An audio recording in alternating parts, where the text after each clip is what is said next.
Alam niyo po ba bakit sila ganito? Because it's their government structure. So sa government structure nila, ito po ang priority. Healthcare, okay? Education, human rights.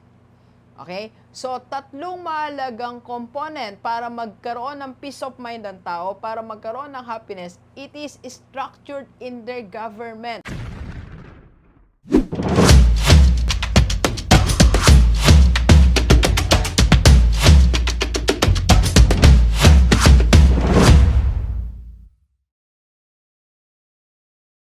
Pag-usapan natin, G-Livers, ano ba ang pinakamasayang bansa ngayon? Okay? So, according to the report, to the article, the happiest country is no other than Finland.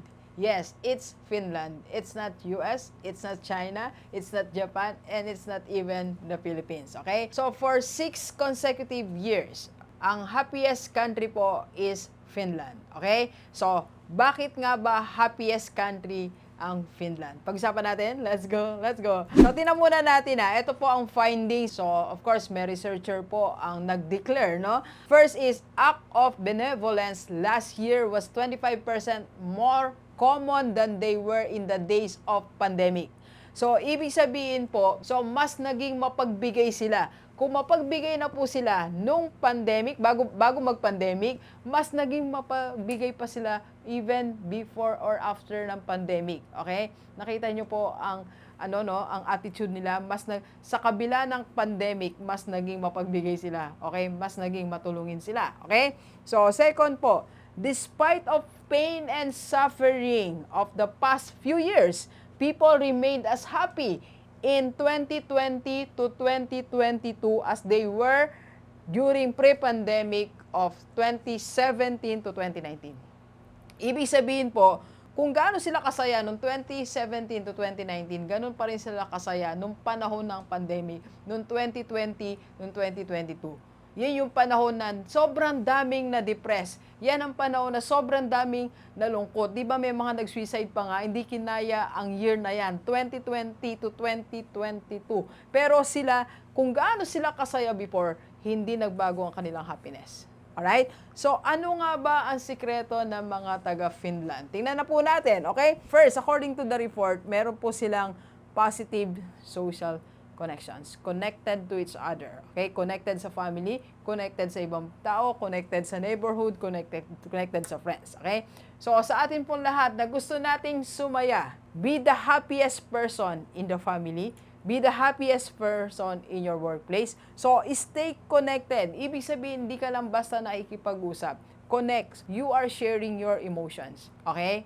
Kaya, pag yung kapwa mo, kasama mo, katabi mo, masaya, you are sharing that happiness, that emotion, nagiging masaya ka din. So, they are sharing their emotions. Okay? So, second, ito po ang reason. Okay? Bakit sila masaya? Because they found key to enjoy life. And I dig deeper, no? So, nag-research pa tayo ng mas malalim pa doon sa article. Alam niyo po ba bakit sila ganito? Because it's their government structure. So, sa government structure nila, ito po ang priority. Healthcare, okay? Education, human rights. Okay? So, tatlong mahalagang component para magkaroon ng peace of mind ng tao, para magkaroon ng happiness, it is structured in their government. So, ulitin ko na, healthcare, education, human rights. So, yan po ang structure ng kanilang government. Kaya napakalaga na meron tayong healthcare. Kaya sabi ko nung nabasa ko to, so, okay lang pala. Kahit magsawa kayong kakadinig sa akin sa Kaiser, no? Kasi may healthcare po yan, may life protection and may insurance. So, kahit mangawit yung kayo nakakapakinig sa akin, hindi ko siya titigilan. Kasi isa siya sa source of happiness natin. Na kahit may sakit ka, sumasaya ka pa rin kasi may healthcare ka. Yung mga tao doon, kahit may sakit sila, masaya sila, may healthcare sila. Okay? So, imagine mo kung wala kang healthcare, kung magkasakit ka, sasaya ka. Hindi, di ba? Alright? And of course, next nila, no? Another research na binasa din natin, minimalist ang mga taga-Finland. Okay? So, ibig sabihin po ng minimalist, ang kinakagastusan lang po nila, what really matters in life. Kasi nagmana sila sa gobyerno nila. Ang gobyerno nila naka-structure ang mga mahalagang bagay sa buhay nila. So sila din in-structure nila kung ano yung mahalagang bagay sa personal life nila, sa family nila. Minimalist.